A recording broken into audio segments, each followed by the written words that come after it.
Isang mapagpalang araw sa inyong lahat. Ako po si Binibining Ruan Babor na kasalukuyang nakatira sa Tara, Mabinay, Negros Oriental na nag-aaral ngayon sa Norso Mabinay Campus na kumukuha sa Bachelor of Secondary Education major in Filipino. At ngayon ay kinagagalak ko na maging isang tagapagsalita sa inyo tungkol sa isang dula. Una ay ating kilalanin ang dula. Ano nga ba ang dula? Ang dula ay isang mahalagang anyo ng sining na naglalaman ng mga kwento at mensahe na maaaring magbigay ng inspirasyon, aliw at kaalaman sa mga manonood. Sa pamamagitan ng dula ay maraming mga aspeto ng buhay at lipunan ang maaaring magbigay diin at maiparating sa pamamagitan ng mga tauhan, tagpuan at tunggalian. Ang isang sanaysay tungkol sa isang dula ay maaaring maglaman ng mga sumusunod. Ating aalamin kung gaano ba kahalaga ang dula sa mga Pilipino. Ang dula ay may malaking kahalagahan sa kultura at lipunan ng Pilipinas. Narito ang ilang mga paraan kung paano ito mahalaga. Una ay ang pagsasalaysay ng kasaysayan at kultura. Ang mga dula ay naglalarawan ng mga kwento at karanasan ng mga Pilipino. Nagbibigay buhay sa kanilang kasaysayan at kultura at tradisyon. Pangalawa ay ang pagpapahayag ng damdamin at isyu. Sa pamamagitan ng dula, maaring mailabas at mapahayag ang mga damdamin, ideya at mga isyu na mahalaga sa lipunan. Ito ay isang plataforma para sa diskusyon at pagtukoy sa mga hamon at problema ng mga lipunan. Pangatlo ay ang pagpapalaganap ng pag-unlad at pagbabago. Ang mga dula ay maaaring magsisilbing inspirasyon at gabay sa mga Pilipino sa kanilang paglalakbay tungo sa pagbabago at pag-unlad. Ito ay maaaring magbigay ng mga modelo at motibasyon para sa positibong pagbabago sa lipunan. At ngayon, bakit kailangan natin pag-aralan ang dula? Ang pag-aaral ng dula ay maraming mahalaga. Una ay ang pag-unlad ng kritikal na kakayahan. Ang pag-aaral ng dula ay nagpapalawak ng kaalaman at pag-unawa ng isang tao sa iba't ibang aspeto ng buhay, kultura at lipunan. Ito ay nagpapalakas ng kanilang kakayahan sa pagsusuri, pagpapasya at pag-unawa sa mga komplikadong isyu at konsepto. Pangalawa ay pagpapalalim ng emosyonal na intelihensya. Ang dula ay nagbibigay daan sa pagpapalalim ng emosyonal na intelihensya sa pamamagitan ng pagpapakita ng iba't ibang damdamin, karanasan at karanasan ng mga tauhan. Ito ay nagbibigay ng pagkakataon para sa pagpapalalim ng empatiya at pag-unawa sa iba't ibang perspektiba. Pangatlo ay ang pagpapalawak ng kaalaman sa kultura at kasaysayan. Ang dula ay nagbibigay ng mga susing pag-unawa sa kultura at kasaysayan ng isang lipunan. Sa pamamagitan ng pag-aaral ng dula, nagiging mas malalim ang pag-unawa ng isang tao sa mga tradisyon, paniniwala at mga pangyayari sa kasaysayan ng bansa. Pang-apat ay ang pagpapalakas ng abilidad sa komunikasyon. Ang pag-aaral ng dula ay nagpapalakas din ng abilidad sa komunikasyon, lalo na sa larangan ng pagsasalita at pagsulat. Ito ay nagbibigay ng pagkakataon para sa pagpapalakas ng bokabularyo at gramatika at paggamit ng wika. Sa kabuuan, ang pag-aaral ng dula ay nagbibigay hindi lamang ng kaalaman at intelektual na pag-unlad kundi pati na rin ang personal at social na pag-unlad. Ito ay isang mahalagang bahagi ng pagpapalawak at pagpapabuti sa sarili ng lipunan. Una ay ang introduction, pangalawa kasaysayan, pangatlo elemento ng dula, pang-apat epekto sa lipunan, panglima ay halimbawa ng mga kilalang dula. Sa pamamagitan ng sanaysay tungkol sa dula ay maaring mas malawak ang kaalaman ng mga mambabasa tungkol sa kahalagahan at impluwensya ng dula sa lipunan at kultura.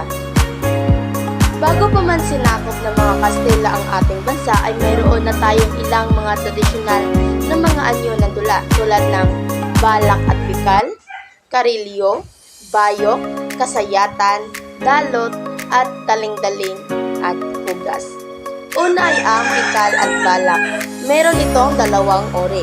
Ang bikal ay maaring awitin ng dalawang babae o dalawang lalaki. Ang mga mag-aawit ay magkahiwalay na nakaupo na magkabilang panig sa silid habang nasa gitna ang mga manonood.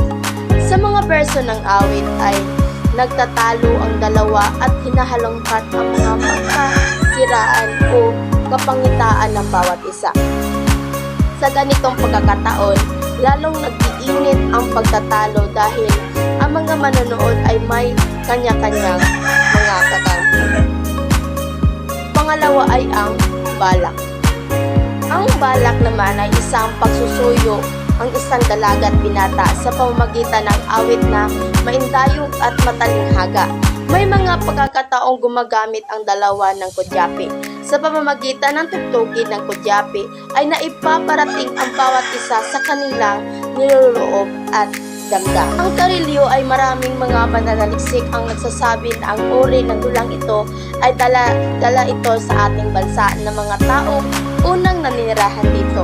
Ito ay dahil sa pagkakahawig ng karilyo sa warang o orang at wayang Korea ng Java.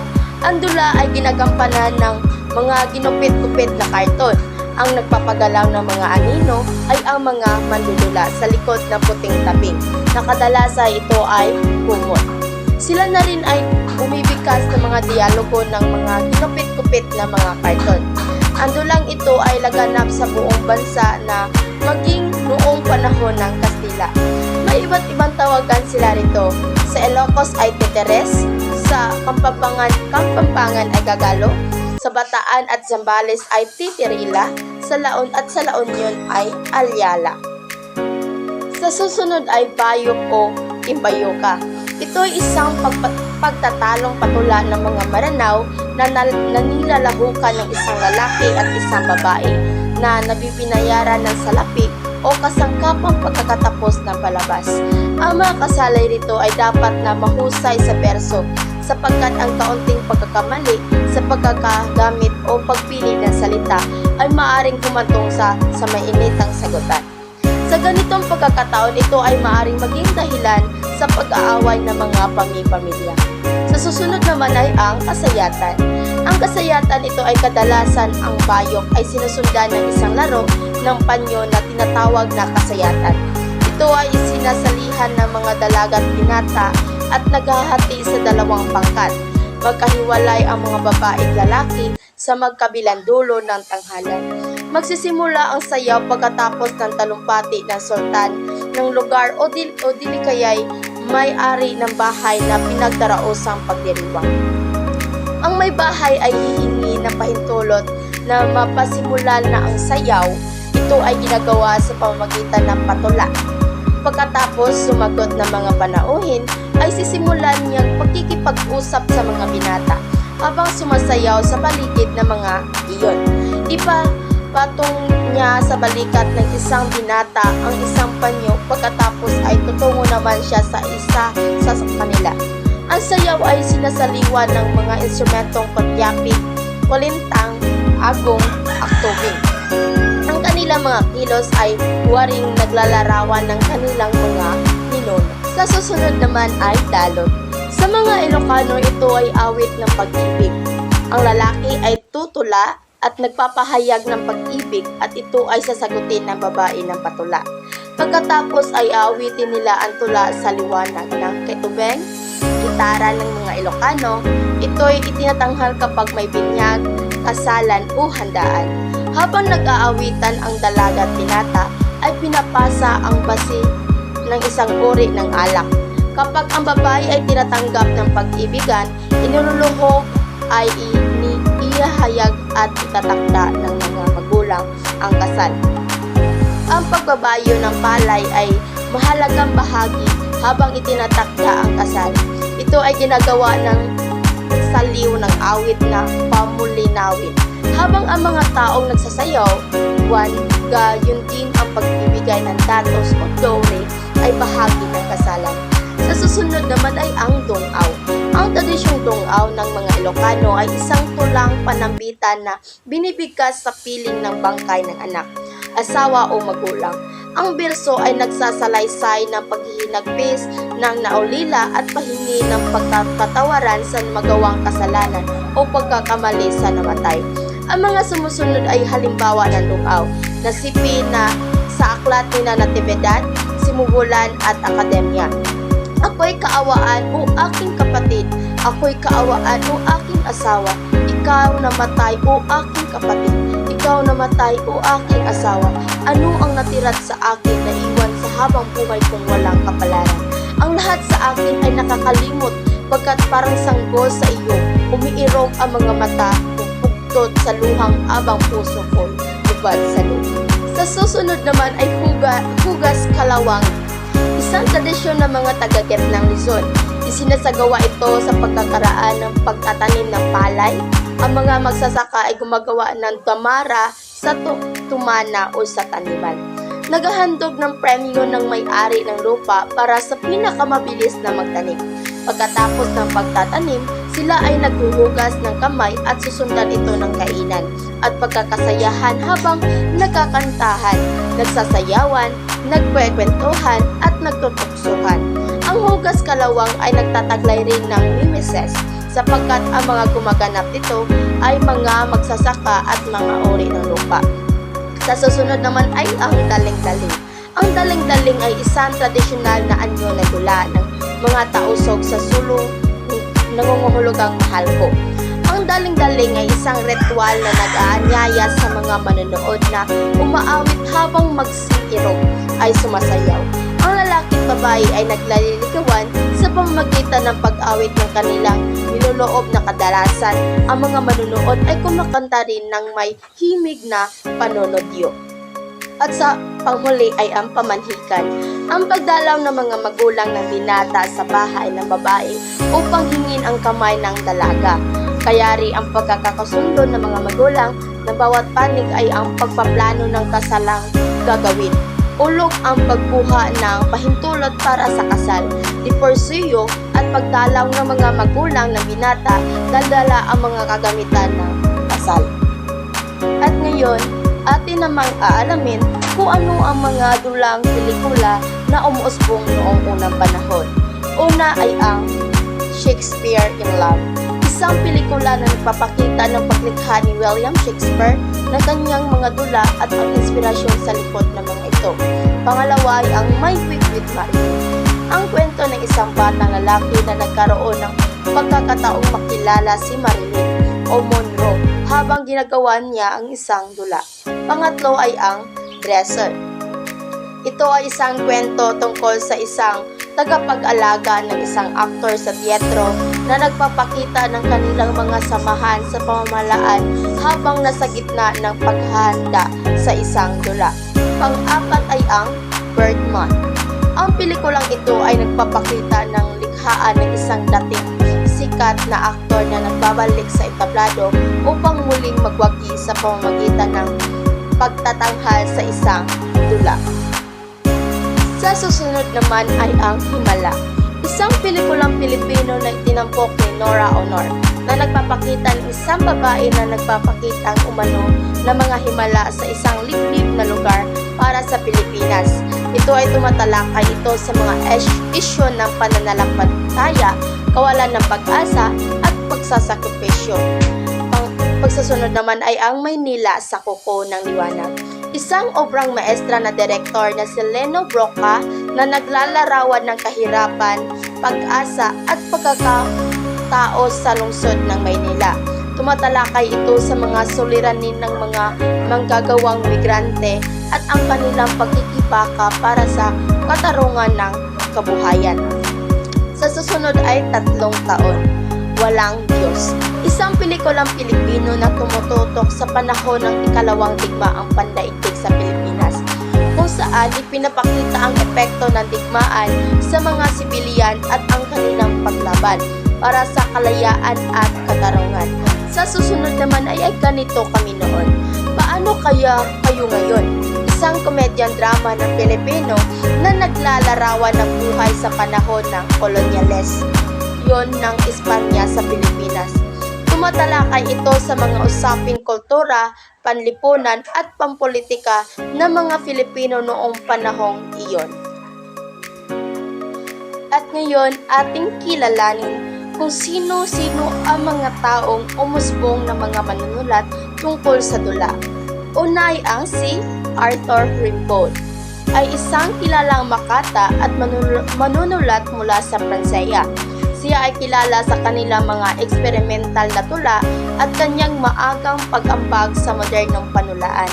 Sa kanya-kanyang maikling buhay, nakapaglikha siya ng mga tula na naging mahalaga sa pagsusulong ng panitikang Pilipino.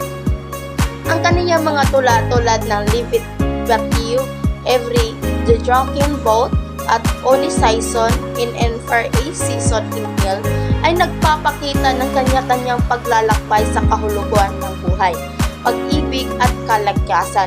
Hindi lamang siya kilala sa kanyang talento sa pagsulat, kundi pati na rin sa kanyang kontrobersyal na buhay, kung saan siya ay naging bahagi ng bohemian na kultura sa Paris na nagkakaroon ng mga mahahalagang ugnayan sa iba't ibang mga artista at manunulat sa kanyang panahon.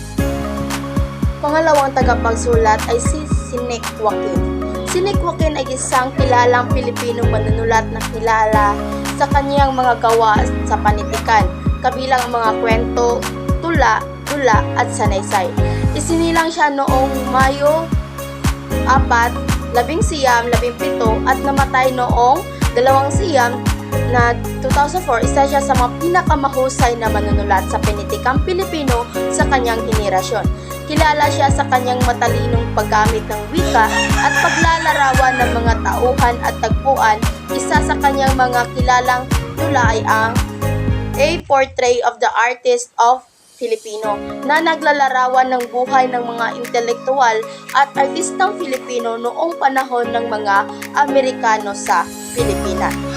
Pangatlo ay si Severino Reyes, ay isang kilalang Pilipinong manunulat, aktor at direktor na kilala rin sa kanyang palayaw na Lola Basyang. Isinilang siya noong Pebrero 11, 1861 ay namatay noong Setyembre 15, 1942 si Reyes na naglalathala ng maraming mga kwento, tula at mga tula na maging bahagi ng kultura ng Pilipinas. Isa siya sa kanyang pinakilalang obra ay ang tula na Walang Sugat na naglalarawan ng buhay ng mga Pilipinong naghihirap sa ilalim ng pananakop ng mga Kastila. Bukod dito, ang kanyang mga kwentong bayan ay bilang Lola Basyang ay naging sikat sa mga Pilipinong bata at nagturo ng mga mag-aaral tungkol sa kabutihan at katapangan ng mga Pilipino.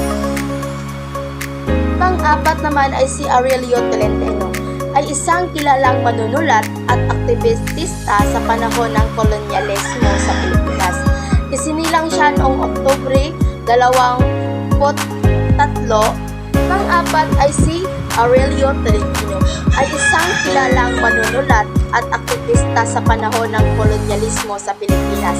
Isinilang siya noong Oktubre 13, 1867 at namatay siya noong Hulyo 3, 1915. Si Tolentino ay kilala siya sa pagiging isang leader sa pagkikipagbaka para sa kalayaan ng Pilipinas na mula sa pananakop ng mga Kastila at Amerikano. Isa sa kanyang mga kilalang dula ay ang Kahapon, Ngayon at Bukas na tumatalakay sa mga usaping panlipunan at politika ng kanyang panahon. Bukod dito, siya rin ay naging bahagi ng pagtatag ng mga samahang pampanitikan tulad ng Aklatang Bayan. Si Tolentino ay itinuturing na isa sa mga unang modernong manunulat ng dula sa Pilipinas. At panglima naman ay si Floy Kentos, ay isang kilalang manunulat na direktor at guro ng sining ng teatro sa Pilipinas. Siya ay kilala sa kanyang mga makabuluhang obra tulad ng Shakespeare in the Park at Shock Value. Bilang isang manunulat, ipinapakita niya ang kanyang kritikal na pananaw sa lipunan at politika sa kanyang mga dula. Bilang direktor, nagtataglay siya ng kahusayan sa pagpapakita ng mga kwento sa tanghalan. Bukod dito, si Kentos ay naging aktibong bahagi ng pagpapalaganap ng teatro sa bansa bilang isang guro at tagapagtaguyod. Sa susunod ay si Bob Ong, ay isang kilalang Filipinong manunulat ng Psychodem. Para sa hindi nakakilala ng author o mga author ng mga sikat na libro sa Pilipinas, kilala siya sa kanya mga nakakatawa at panubok na libro na karaniwang may timang Filipino, culture, society at karanasan ng mga Pilipino. Ilan sa kanyang mga kilalang akda ay ang Bakit Baliktad? Magbasa ng libro ng mga Pilipino, ang ABN, KKBS, PL Lako. Ang kanyang mga akda ay karaniwang pumupuna sa mga usaping panlipunan at kulturang Pilipino sa isang nakakatawang at makabubuluhang paraan. Subalit, ang tunay na pagkakakilanlan ni Bugong ay nananatiling sa isang misteryo sa publiko. Sa susunod naman ay si Luwalhati Bautista ay isang kilalang Pilipinong manunulat na tanyag sa kanyang mga akdang pampanitikan at screenplay. Isinilang noong Disyembre 2, 1945, siya ay kilala sa kanyang mga pabansang aklat tulad ng Dekada 70, na isang nobelang tumatalakay sa mga suliraning panlipunan at pampamilya sa Pilipinas noong panahon ng batas militar. Ang kanyang iba pang mga gawa ay kinabibilangan ng mga nobela tulad ng Bata-Bata, Paano Ka Ginagawa, at Gapo. Bukod sa nobela, siya rin ay isang mahusay na manunulat ng screenplay at nagkakaroon ng mga obra sa pelikula tulad ng Dekada 70 na isang pang-adaptasyon ng kanyang nobelang may kaparehong pangalan. Ang kanyang mga akda ay nagpapakita ng kanyang kritikal na pananaw sa lipunan, kasarian at politika sa Pilipinas. At si Eros naman ay isang Atalya, ay isang kilalang Pilipinong manunulat ng mga akdang pangkasaysayan at pangmasa. Isinilang noong 1969. Siya ay kilala sa kanyang pagiging matalas sa pagsusulat ng mga akdang tumatalakay sa iba't ibang aspeto ng kulturang Pilipino. Ilan sa kanyang mga kilalang akda ay ang Lego na Yo, Lapit na Mi at Tatlong Gabi, Tatlong Araw.